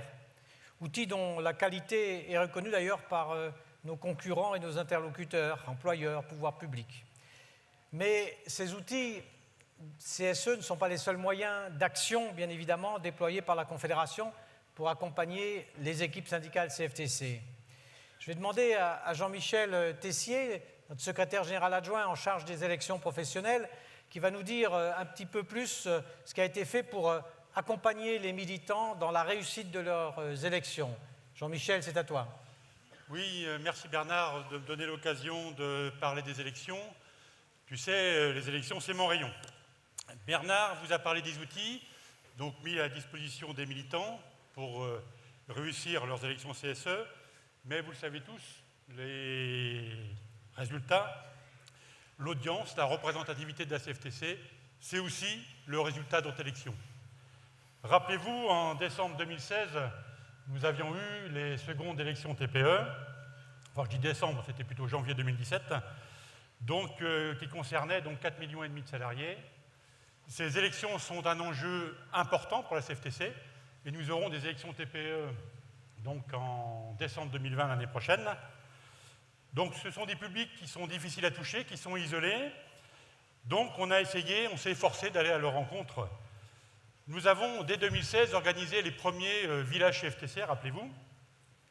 Ils permettaient de donner une image nouvelle, positive du syndicalisme CFTC. Un syndicat qui vient à leur rencontre, un syndicat constructif. Donc dans ces villages, on répondait à leurs questions, notamment sur le travail, avec des juristes en droit social, mais aussi sur leurs difficultés rencontrées dans la vie quotidienne, avec des réponses apportées par nos administrateurs dans les organismes paritaires, famille, retraite, chômage, formation professionnelle, santé. Et puis rappelez-vous aussi, pour remercier les militants qui s'étaient impliqués, nous avions, le soir de ces villages, organisé la soirée des ambassadeurs. Vous vous rappelez de ça ? Donc cela a plu à tout le monde, à tous les participants. Bon, on peut regretter simplement que davantage de monde n'ait participé. Cette campagne TPE, c'était également des goodies, donc mis à disposition des équipes pour aller à la rencontre des salariés. C'était aussi un message de mobilisation, de fierté. Voyez grand, votez CFTC. Il y avait aussi une visibilité à la télévision qu'on voulait faire avec des émissions Expression Directe diffusées sur France Télévisions. On donnait la parole à ces métiers, assistantes maternelles, salariés de garage, conseillers d'entreprise de conseil, etc. On avait également le spot, le syndicat constructif que vous venez de voir et qui a plu à tout le monde, qui avait été diffusé sur les chaînes de télévision. Autre élection à laquelle la Confédération donc s'est mobilisée, sans empiéter naturellement sur le rôle des fédérations, c'était celle qui touchait les élections de la fonction publique en décembre 2018. Donc nous avons là aussi repris et adapté donc, quelques outils qui ont fait notre succès, donc des villages CFTC dans toute la France, y compris à Saint-Denis-de-la-Réunion, dans lesquels les militants des 3 fonctions publiques, hospitalière, État et territoriale, donc étaient présents. On avait également fait aussi des émissions Expression Directe où on mettait aussi en avant les métiers, policier municipal, facteur, aide-soignante ou encore enseignant. Et puis nous avions également signé avec ces fédérations, les 5 fédérations concernées, des plans de développement avec des objectifs, notamment le dépôt des listes, donc fixés à chacun. Et puis on avait également réussi, c'était une première aussi, de mutualiser donc, des outils de communication, donc une charte graphique, des tracts, une affiche, et puis même une profession de foi que les fédérations pouvaient personnaliser selon leur métier et les enjeux de chaque administration ou collectivité. Enfin, dernière élection pour laquelle la Confédération donc, s'est penchée, c'était celle des chambres d'agriculture, avec le résultat qu'on connaît. Donc nous avons fait, nous, Confédération, l'interface entre donc, les régions, les départements et donc la Fédération Agriculture. Et puis on avait aussi, dans le dernier mois, essayé de pousser nos structures géographiques à trouver des candidats qui sont la condition importante pour avoir des bons résultats. Mais au-delà de ces actions, nous avons aussi accompagné le développement. On a, certes, si on grandit, si on a des adhérents, des sympathisants, et qui veut dire derrière, à moyen terme, des résultats électoraux, on a instauré depuis déjà de nombreuses années, j'espère que vous le savez, une prime à l'implantation, qui à peu près récompense chaque année une centaine de structures géographiques ou professionnelles. Donc cette prime est d'un montant de 100 €, qui peut aller jusqu'à 400 € après l'élection. Et cette année, enfin depuis 2018, on a mis un accent sur les entreprises qui sont dans les branches, les conventions collectives, où on avait entre 7 et 8% de résultats dans le second cycle. Car vous savez, il faut dépasser les 8 pour être représentatif. En parallèle, on a mis un dispositif de récompense de l'innovation syndicale d'un montant de 2 500 € qui permet de mettre en avant des projets qui renouvellent les modes d'action syndicale. Et puis le dernier dispositif, c'est la prime électorale. Donc vous avez peut-être dû voir, on a peut-être dû vous remettre un document, mais si vous ne l'avez pas, vous le demandez à l'accueil. Donc, qui permet donc de récompenser chaque année, donc les syndicats qui enregistrent une progression du 2e cycle au 3e cycle. Et là, ça peut aller de 200 à 1 000 €. Vous voyez que c'est quand même conséquent. Pour ces 3 dispositifs, on a communiqué, la Confédération a communiqué à travers la lettre du dirigeant, à travers l'espace adhérent, et puis également sur Inaric, pour ceux qui vont sur Inaric. Et je rappelle enfin que ces 3 dispositifs, ils ne sont pas automatiques. Ils se déclenchent simplement à la demande de la structure. Ce n'est pas automatique. Voilà, Bernard, un petit peu ce que je voulais te dire sur les outils qu'on a mis en place pour le mouvement, pour nos militants, pour qu'ils réussissent leurs élections.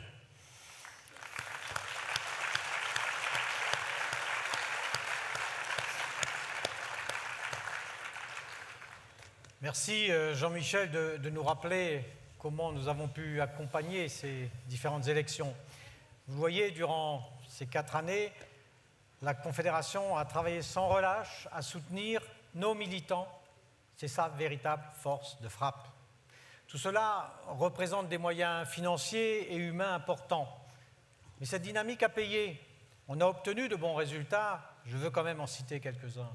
Quelques chiffres clés. À l'issue du second cycle, la CFTC affiche une représentativité renforcée, passant de 9,3% à 9,5%, avec 26 500 électeurs supplémentaires. C'est quasiment un demi-million de salariés qui font confiance à la CFTC. Ce qui fait 3,64 votants pour un adhérent. La CFTC s'affirme même comme du coup une organisation très attractive.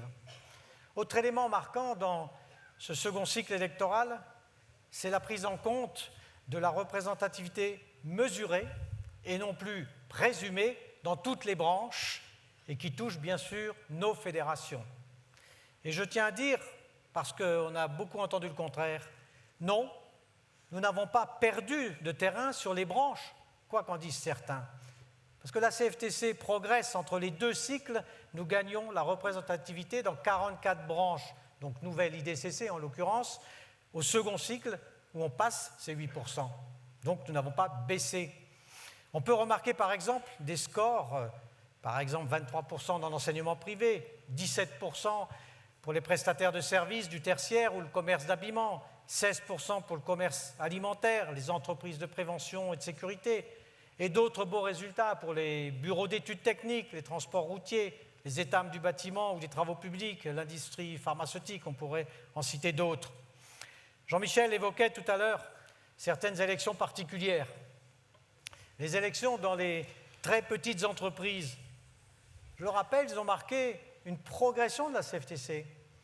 Alors, ce n'est pas suffisant, mais elle est quand même passée de 6,5% à 7,4% des suffrages, et avec des scores supérieurs à 8 en Guyane, Réunion, Île-de-France, Hauts-de-France, et supérieurs à 13 dans la région Grand Est. C'est une progression dans les TPE.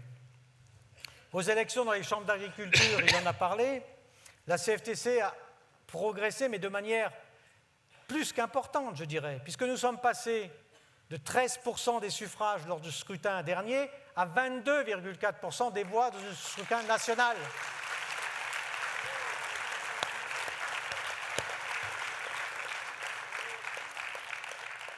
Et je peux même ajouter d'ailleurs, avec 85 élus pour l'agriculture, la CFTC devient la première organisation syndicale en nombre d'élus.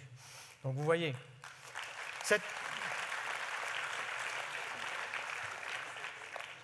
progression remarquable, comme je l'ai dit, illustre aussi la mobilisation à la fois d'une équipe de la Fédération, bien sûr, agriculture, mais aussi, et c'est important à le signaler, la nécessaire articulation entre nos structures géographiques et professionnelles, en particulier pour trouver évidemment des candidats, car vous l'aurez remarqué, quand nous déposons des listes, quel que soit le secteur, quand nous déposons des listes, nous faisons de jolis scores.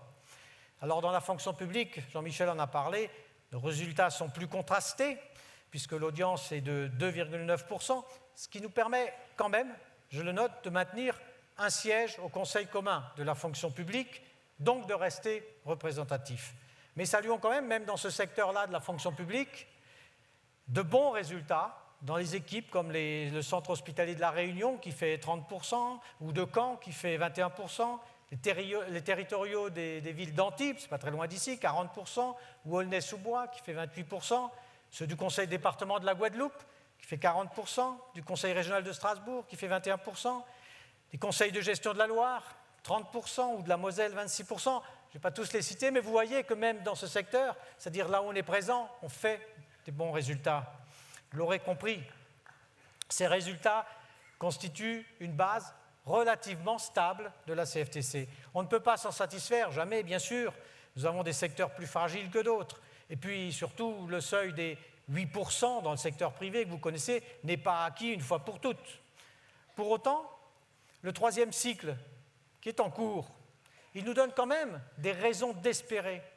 Car le constat que l'on peut faire aujourd'hui montre plutôt une progression de nos implantations. C'est pourquoi je tiens à vous faire part juste de quelques résultats. Vous en voyez évidemment à l'écran de cette tendance où il y a eu une augmentation par rapport au second cycle. La CPM de l'Isère, on a plus 114 voix par rapport au second cycle. Chez PSA Pôle Tertiaire, par exemple, on a plus 399 voix par rapport au second cycle. Chez Kiloutou, on a plus 76% des voix par rapport au second cycle. Chez Sanofi Group, on a plus 103 voix par rapport au second cycle. L'ANAC, qui est un groupe de santé, on a plus 283 voix par rapport au second cycle. Tout ça, c'est des voix en plus par rapport au second cycle. Donc, bien sûr qu'on a des raisons d'espérer.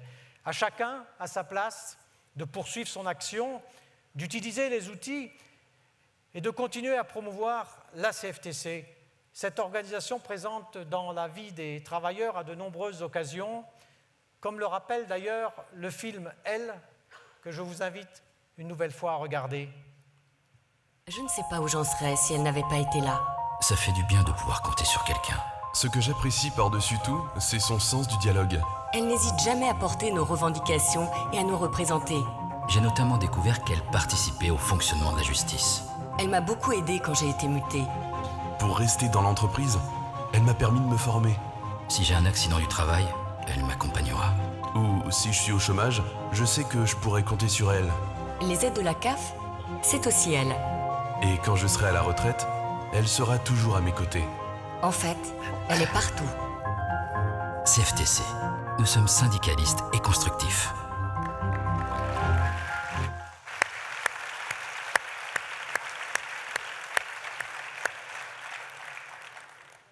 Oui, la CFTC est partout, vous l'avez vu, entendu, et notamment aussi au niveau des régions où elle a dû composer avec les contraintes de la loi NOTRe, ce qui nous a obligés nous-mêmes à nous réorganiser en interne pour être visibles auprès des interlocuteurs institutionnels locaux.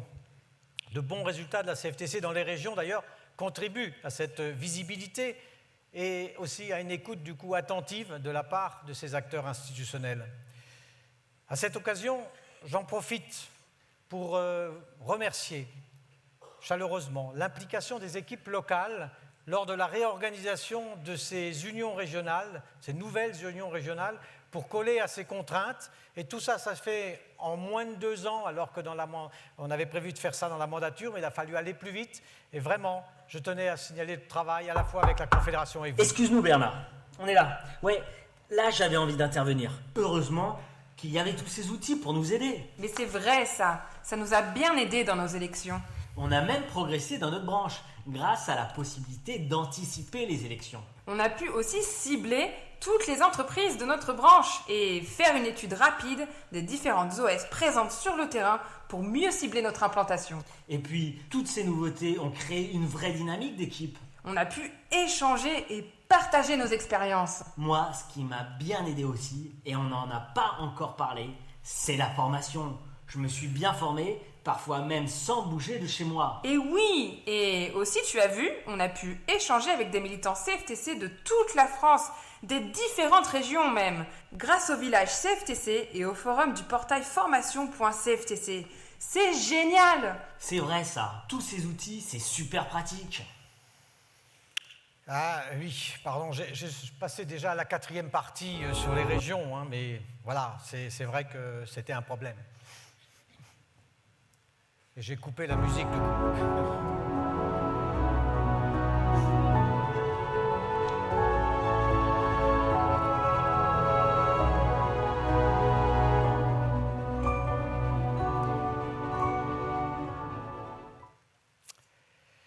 Vous avez raison, hein, en effet, hein, j'étais allé un peu vite et je vous remercie de vos remarques, chers militants, et de vos appréciations sur nos outils, mais j'y reviendrai bien sûr. La transformation numérique des entreprises, dans cette 4e partie de notre société, est une évolution que personne ne peut aujourd'hui ni contester, ni empêcher. Et c'est dans cette optique d'ailleurs que la CFTC a proposé la mise en place d'un Grenelle du numérique auprès des candidats à la présidentielle. Mais la CFTC ne se contente pas évidemment de formuler des demandes, elle agit en ce sens au sein même de son organisation et elle a entamé elle-même sa transformation numérique avec entre autres la création, donc, comme on vous l'a dit, ou la modernisation de plusieurs outils comme ceux que vous venez de parler. Exemple effectivement emblématique de cette transformation numérique, c'est l'ouverture en novembre 2016 d'un portail dédié à la formation qui s'est appelé formation.cftc.fr. La formation en ligne, c'est pouvoir se former juste à temps sur ce que l'on veut et n'importe où. Cela permet de rendre en fait la formation accessible à tous en créant un point d'entrée simple et immédiat. Après plusieurs mois de développement, le portail mis en ligne apporte plusieurs réponses et outils aux militants que la formation présentielle ne pouvait répondre. La formation pour tous les adhérents, quelle que soit leur situation géographique ou professionnelle, et aussi la main donnée aux militants pour elles-mêmes produire des savoirs, contenus et échanger, apprentissage collaboratif. Ce n'est pas seulement le service formation donc confédéral qui dispense finalement des savoirs, mais le réseau des militants qui mutualise ses compétences, ses expériences. Et aussi, évidemment, le raccourcissement du délai entre l'apparition du besoin de formation, évidemment, et la livraison du contenu correspondant, comme nous en avons fait l'expérience avec le CSE tout à l'heure. Les chiffres de connexion et les contenus partagés montrent les bienfaits au service des adhérents. En effet, la Confédération est largement précurseur sur ce domaine dans le contexte syndical. Elle a d'ailleurs été la première organisation à proposer un outil complet de formation en ligne à distance, réellement utile à tous les adhérents, de celui qui vient d'arriver aux dirigeants chevronnés également.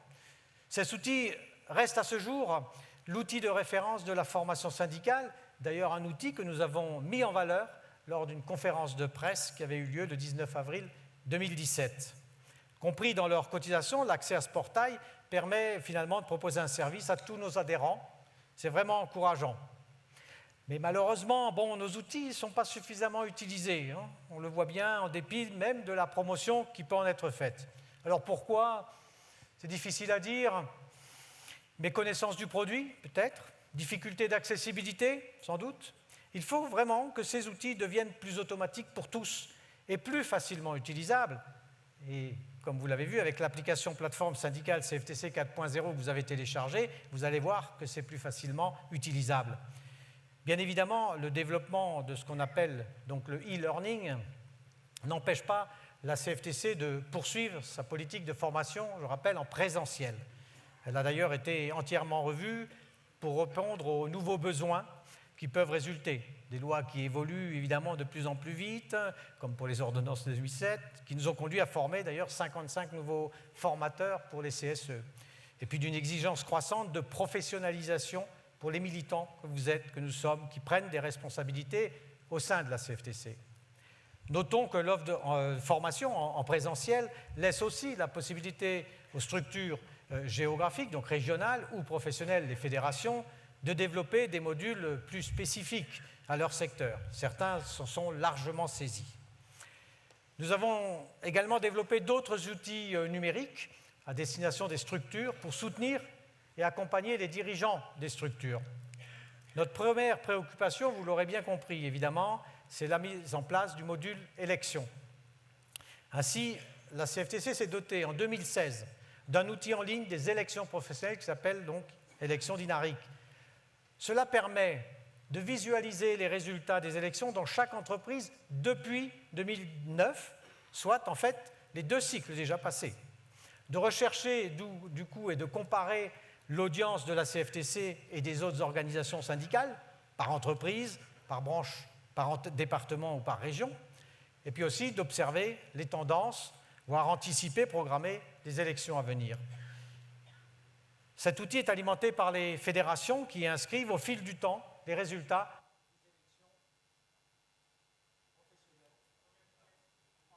Ouais.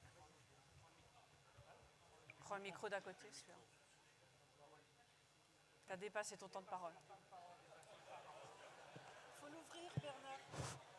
Faut l'ouvrir. On va essayer celui-là. Voilà. On l'avait pourtant testé. Donc je vais continuer comme ça pour l'instant. Il permet notamment, donc je parlais de l'audience de ce site, l'audience en quasi temps réel pour chaque union ou chaque fédération. Autre outil digital développé, c'était le tableau de bord. Pour faciliter le pilotage du développement des structures, la CFTC a mis en place en janvier 2019 une nouvelle interface inarique intégrant un tableau de bord d'activités. Sur ce nouvel outil, chaque syndicat, chaque union géographique, chaque fédération peut accéder à un état des lieux global de sa structure. Disponible à tout moment grâce à une série d'indicateurs visuels qui font un état des lieux des adhésions, des implantations, de l'évolution des parts mensuelles, soldes, adhésions, radiations, des prochaines élections également. Évidemment, aux responsables des structures d'utiliser ces données pour identifier leurs forces, leurs faiblesses, et de mettre en place une stratégie de développement. Notre trésorière, Isabelle, reviendra bien évidemment demain après-midi sur le module spécifique cotisation. Autre exemple d'ailleurs de la digitalisation de notre fonctionnement. Une digitalisation qui doit faciliter la tâche des responsables et des militants pour leur permettre de consacrer en fait moins de temps à la gestion administrative et plus de temps au développement et à la défense des travailleurs. Si la digitalisation de notre action concerne la formation syndicale, si elle touche notre organisation interne et nos procédures, elle est aussi une nouvelle manière d'appréhender notre communication. Dans un paysage syndical marqué par la concurrence entre organisations, la CFTC doit renforcer son image auprès du grand public. Aujourd'hui, le pouvoir d'Internet, en termes d'information et de force de persuasion, n'est plus à démontrer. Il s'agit de donner envie à l'internaute de voter pour la CFTC et pourquoi pas d'y s'y engager également. Tel était l'objectif et est l'objectif de la nouvelle mouture du site cftc.fr. Depuis sa mise en ligne au cours du dernier trimestre 2016, cftc.fr propose de nouveaux formats, de contenus, photos, multimédia notamment. Les décryptages et les prises de position évidemment de la CFTC y sont également, des portraits de militants, des fiches pratiques, des fiches juridiques, de l'actualité du monde social et du paritarisme. Le contenu d'ailleurs de ce site est adapté pour être consulté non seulement sur un ordinateur, mais également depuis un smartphone ou une tablette. La partie du site grand public a été conçue, elle, pour permettre un bon référencement sur les moteurs de recherche, ce qui permet d'ailleurs d'attirer les visiteurs qui ne connaissent pas particulièrement la CFTC, mais qui viennent par un mot-clé. Au contenu du site, de leur donner ensuite envie de naviguer, évidemment, et de contacter la CFTC. Je voudrais dire quand même quelques résultats. Entre 2017 et 2018, une augmentation de 5% du trafic. Et surtout, ce qui est assez peut-être étonnant, mais encourageant, 120 demandes d'adhésion par mois directement par le site. En complément au site Internet, la CFTC est évidemment présente sur les réseaux sociaux tels Twitter, Facebook, LinkedIn, Instagram, afin de toucher d'autres publics qui les utilisent très fréquemment. Le troisième pilier de notre communication digitale, le nouvel espace adhérent a été mis en ligne au cours du dernier trimestre 2017. Son objectif, c'était concentrer au maximum les services aux adhérents et accompagner les militants dans leur action syndicale et leur mandat. Au menu, tous les guides et les brochures thématiques édités par la Confédération, bien sûr. Il est doté d'un moteur de recherche, au bonheur du militant, qui permet du coup d'y retrouver évidemment l'ensemble de nos tracts, de nos affiches, et ainsi aussi de les personnaliser, voire de les télécharger. Vous pouvez mettre effectivement des choses personnelles, enfin en termes de région ou de fédération ou de syndicat, et ainsi de les mettre à votre sauce en quelque sorte. Je vous invite d'ailleurs à regarder une vidéo de présentation sur Au bonheur du militant.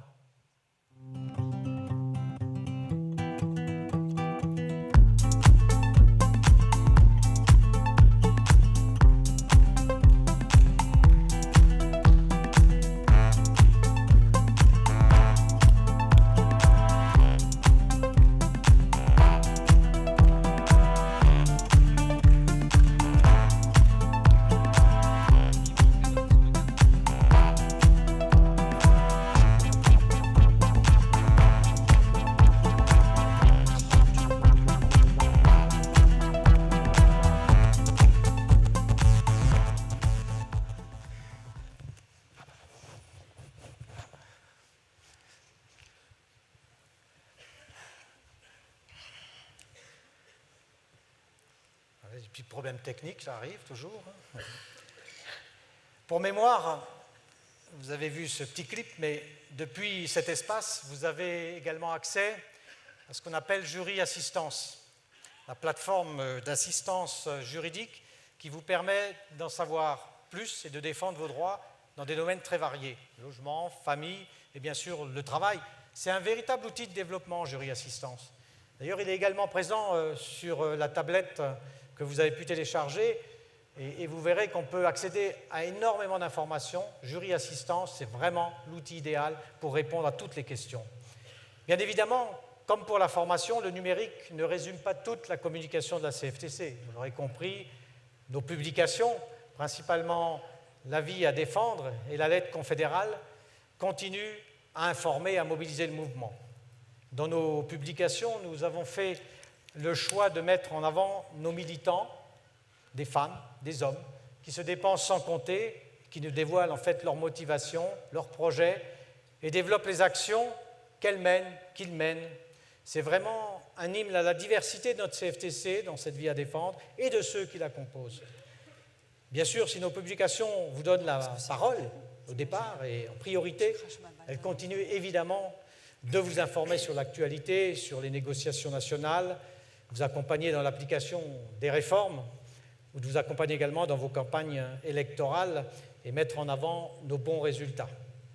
Enfin, dans notre souci de communiquer avec plus de force, nous sommes efforcés d'aller à la rencontre du grand public. Pour ce faire, nous sommes à la fois appuyés sur toute une palette d'outils tels que les émissions, vous connaissez, Expression Directe, mais le film que vous avez pu voir, syndicaliste et constructif, qui est quand même passé sur les grandes chaînes de télévision, que vous avez pu voir, une plaquette marketing également qui dit l'essentiel de la CFTC. Dernier exemple que Jean-Michel a cité, c'est de toucher un public plus vaste, c'est les tournées des villages CFTC. C'est très important. Durant 4 ans, les villages CFTC ont arpenté les villes françaises, que ce soit de Lille à Marseille, en passant par Saint-Denis de la Réunion.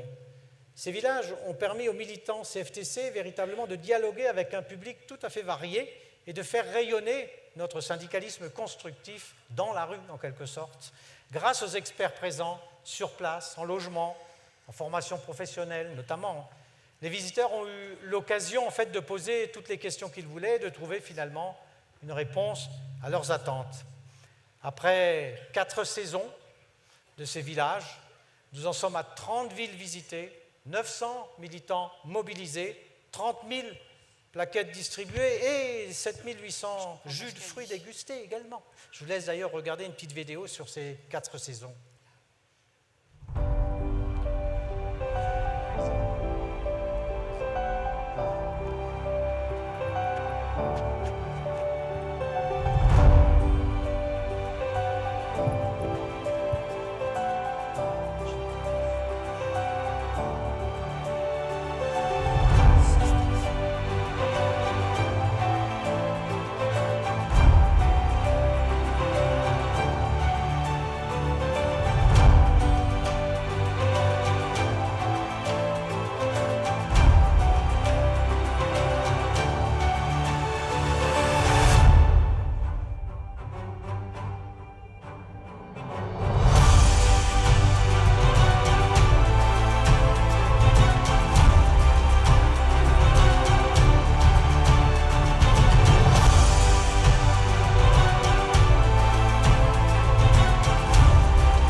Avec ces villages, la CFTC est allée à la rencontre du grand public.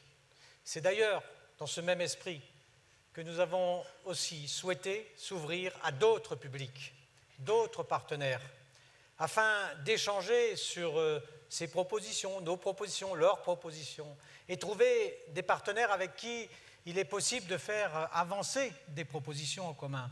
Et comme le disait Jean Bornard, ancien président de la CFTC, restons nous-mêmes et coopérer. Et nous avons coopéré tout en restant nous-mêmes avec nos propres valeurs.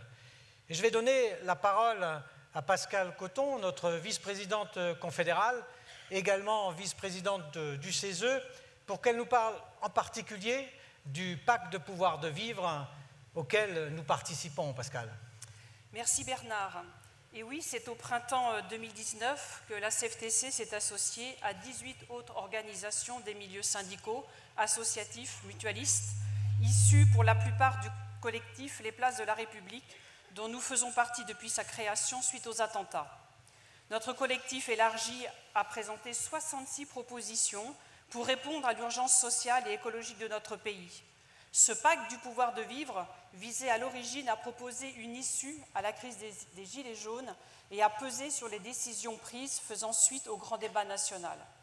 Les propositions issues de cette démarche collective visent simultanément à lutter contre le dérèglement climatique, enrayer l'érosion de la biodiversité, améliorer le quotidien des citoyens, améliorer les pratiques démocratiques, participation citoyenne. Remettre l'exigence de solidarité et d'égalité au cœur de l'économie, aussi une priorité, et aussi une construction pour une société beaucoup plus juste et beaucoup plus solidaire. Parmi ces propositions qui nous tiennent à cœur, celles visant à garantir une retraite par répartition, celles réclamant les moyens d'une politique ambitieuse du grand âge et de la perte d'autonomie, ou encore de rendre obligatoire la négociation dans les entreprises sur les raisons d'être, finalités économiques, sociales, environnementales et sociétales. Sur le plus long terme, la CFTC s'est investie dans cette démarche pour que chaque nouvelle politique publique, à toutes les échelles, prenne en compte les questions sociales et économiques, qu'aucune décision politique ne fasse fi de ces enjeux.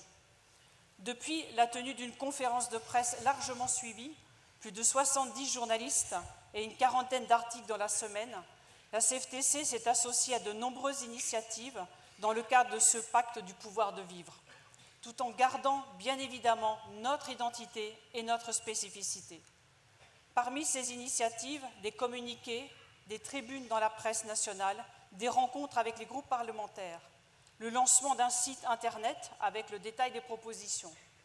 La CFTC et ses partenaires sont actuellement engagés dans le travail d'explicitation des propositions que vous puissiez enfin vous en saisir, mieux les comprendre et participer à tous les futurs débats dans les régions et dans toutes les rencontres auxquelles vous serez amenés à participer. Voilà Bernard, comment la CFTC, notre CFTC, continue à pouvoir proposer ce pacte de responsabilité, ce pacte du pouvoir de vivre et de pouvoir l'amener surtout au niveau de tous les citoyens et de toute la CFTC. Merci. Merci Pascal.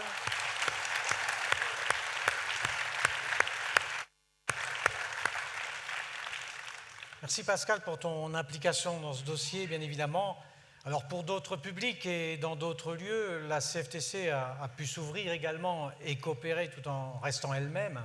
C'est ainsi, par exemple, on a entendu Florence tout à l'heure, que le groupe Jeune CFTC a contribué pendant cette mandature à faire connaître nos positions et à les porter auprès et avec des partenaires. Ce fut le cas dans le cadre de la mission IGAS sur la protection sociale des jeunes, également lors de la concertation sur l'insertion professionnelle des jeunes, ou encore en participant au 90e anniversaire de la JOC. Ah ouais, quand même Bernard. Pendant 4 ans, on en a fait des choses. Mais ouais, on en a négocié de nouveaux droits. Dans un monde en évolution, on tient bien la barre et on accompagne bien le mouvement. D'un autre côté, c'est vrai, il y a eu les ordonnances et on n'était pas d'accord sur tout, mais bon, de toute façon, on n'a pas trop eu le choix d'y aller, non? En tout cas, vous nous avez préparé de bons outils et ça nous a bien aidés pendant les élections. Oh là là, et le clip, j'ai adoré la promotion de la CFTC. Là, je me suis vraiment sentie fière d'être de la CFTC. Il y a quand même encore pas mal de défis à relever. Oh, Bernard, elle est belle cette métaphore de l'arbre. Personnellement, je pense que la CFTC va tenir au gré des vents. Et puis, les jeunes dynamiques, ça fait plaisir à voir. C'est un peu les fleurs et la nouvelle sève de la CFTC.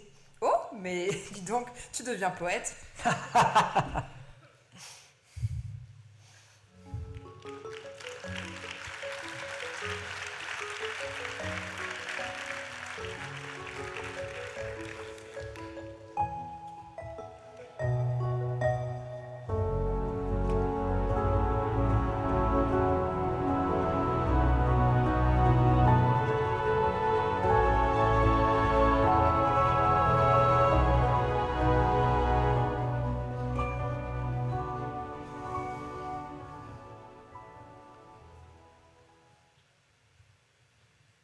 Voilà donc à la fin de notre film.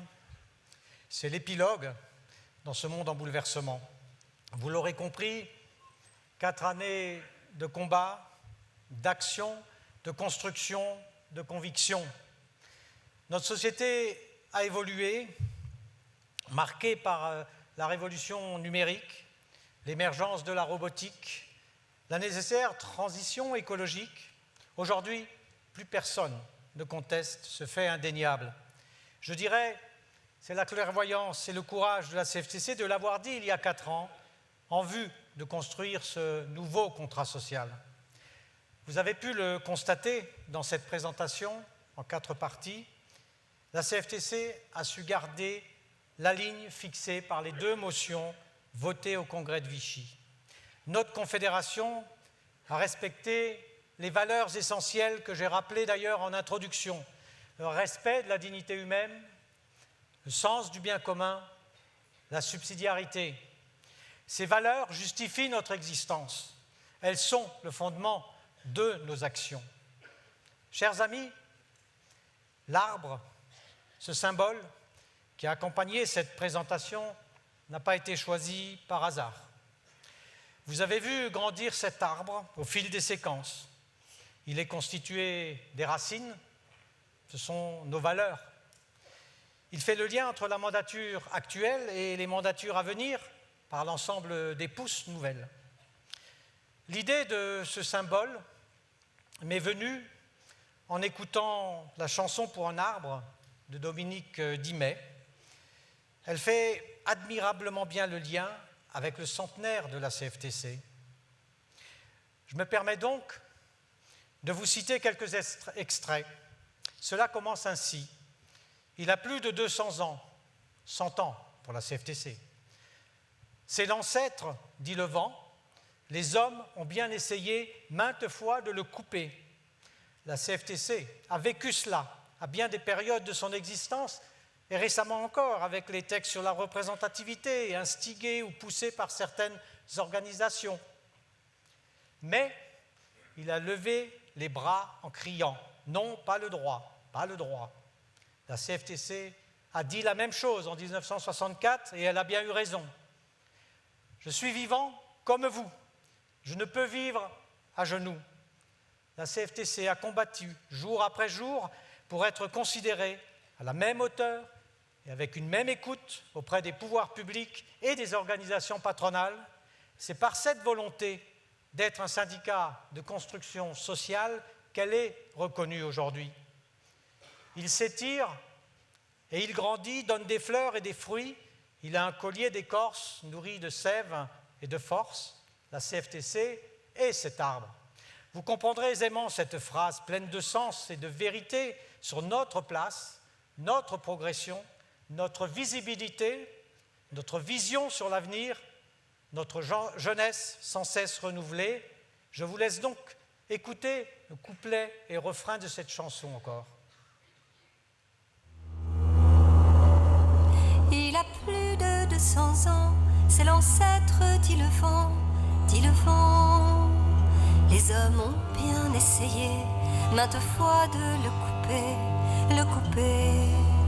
Mais il a levé les bras en criant non, pas le droit, pas le droit. Je suis vivant comme vous, je ne peux vivre à genoux, à genoux. Racines aux pieds, les pieds dans la terre. Un arbre debout face à l'univers. Racines aux pieds entre ciel et terre. Un arbre de vie attend et espère.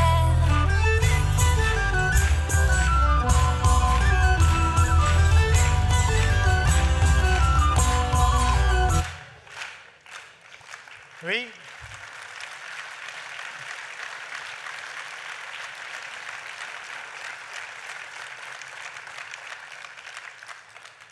Oui, 100 ans d'histoire, c'est 100 ans de construction sociale, comme vous avez pu l'entendre dans cette symbolique chanson. Nous sommes bien là, debout, enracinés, face à toutes les tempêtes et les bouleversements qui peuvent être devant nous. Je voudrais, à cet instant, finir cet exposé par des remerciements nourris à nos 2 militants que vous avez pu voir tout au long du film, mais à travers eux, je vous remercie, vous tous dans la salle, par vous tous, nos militants, qui chaque jour œuvrent pour la CFTC. Car c'est là l'essentiel, c'est votre activité, notre activité au quotidien qui fait que cet arbre CFTC est debout. Chaleureusement, un grand merci à toutes et à tous de votre engagement et que vive longuement la CFTC avec ce dynamisme sans faille.